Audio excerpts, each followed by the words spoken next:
हम बिल्डिंग को दो तरह से बांट देते हैं उसके लोड ट्रांसफ़र मैकेनिज्म के बेसिस पे। एक होता है फ्रेम्ड स्ट्रक्चर और एक होता है लोड बेयरिंग स्ट्रक्चर। तो इस वीडियो में हम देखेंगे कि फ्रेम्ड स्ट्रक्चर और लोड बेयरिंग स्ट्रक्चर में डिफरेंस क्या होता है और लोड बेयरिंग स्ट्रक्चर और फ्रेम स्ट्रक्चर के एडवांटेज एंड डिसएडवांटेज क्या है और ये किस तरह के स्ट्रक्चर होते हैं और इसके यूजेस कहाँ पर हुए। किसी भी स्ट्रक्चर का खुद का एक लोड होता है। फॉर एग्जांपल अगर कोई बिल्डिंग 5 स्टोरी का है तो सेकंड फ्लोर पे थर्ड, फोर्थ और फिफ्थ का लोड आएगा और थर्ड फ्लोर में फोर्थ, फिफ्थ का लोड आएगा। इसका मतलब यह होता है कि फिफ्थ फ्लोर का लोड फोर्थ कैरी कर रहा है और फोर्थ और फिफ्थ दोनों का थर्ड। तो ये सब लोड ट्रांसफर दो टाइप से होता है। फर्स्ट जिसमें सारे लोड वॉल यानी दीवार से होता है, और अगर इजी वर्ड में कहे तो बिल्डिंग पे जितने भी लोड आ रहा है वो सभी load wall to wall transfer होता है। यानी उसमें ना तो कोई कॉलम होता है ना बीम होता है। और लोड क्या होता है, बीम कॉलम के थ्रू ट्रांसफर नहीं होता, direct wall to wall transfer होकर सॉइल तक लोड पहुंच जाता है।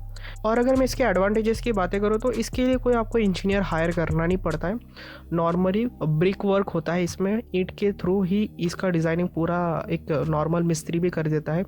इसीलिए इसका ज़्यादा हाइट भी नहीं होता। ये आप लोग 2 से 3 या फिर 3 से 4, इससे ज़्यादा आप स्टोरी की बिल्डिंग नहीं बना सकते हो। तो ऐसे स्ट्रक्चर जिसमें load wall to wall transfer होता है तो ऐसे स्ट्रक्चर को हम लोड बेयरिंग स्ट्रक्चर कहते हैं।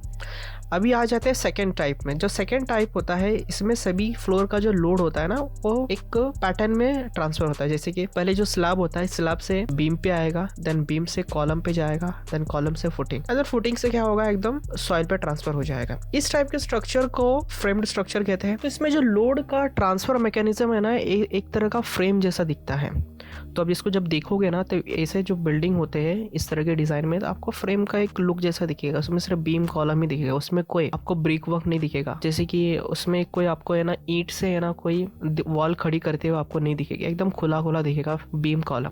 और जो सेकेंड टाइप जो मैं बात कर रहा था लोड बेयरिंग स्ट्रक्चर की, उसमें आपको है ना जो वॉल है ना एकदम स्टार्टिंग से ही ब्रिक से यानी ईंट से है ना दीवार को खड़ी किया जाता है। तो दोनों में सबसे बेस्ट फ्रेम स्ट्रक्चर ही होता है और थोड़ा कॉस्टली होता है। फ्रेम स्ट्रक्चर में आप मैक्सिमम से मैक्सिमम हाइट तक की बिल्डिंग बना सकते हो, बट उसमें लोड बेयरिंग स्ट्रक्चर में थोड़ी सी लिमिटेशन आ जाती है। आप 3 से 4 माले तक ही बना सकते हो, उससे ज़्यादा गवर्नमेंट अप्रूवल नहीं करती है। और अगर मैं डिसएडवांटेज की बात करूँ तो डिसएडवांटेज तो बोल नहीं सकते। इसमें आपको फ्रेम स्ट्रक्चर बनाने के लिए आपको इंजीनियर को हायर करना पड़ेगा, क्योंकि इसके लिए एक प्रॉपर डिजाइनिंग किया जाता है बीम कॉलम का। क्योंकि इसमें जो पूरी की पूरी स्ट्रक्चर किसमें खड़ी है, बीम कॉलम पे ही खड़ी हुई है। तो इसके लिए प्रॉपर आपको डिजाइनिंग करना पड़ता है बीम कॉलम के, इसलिए आपको इंजीनियर को हायर करना पड़ेगा।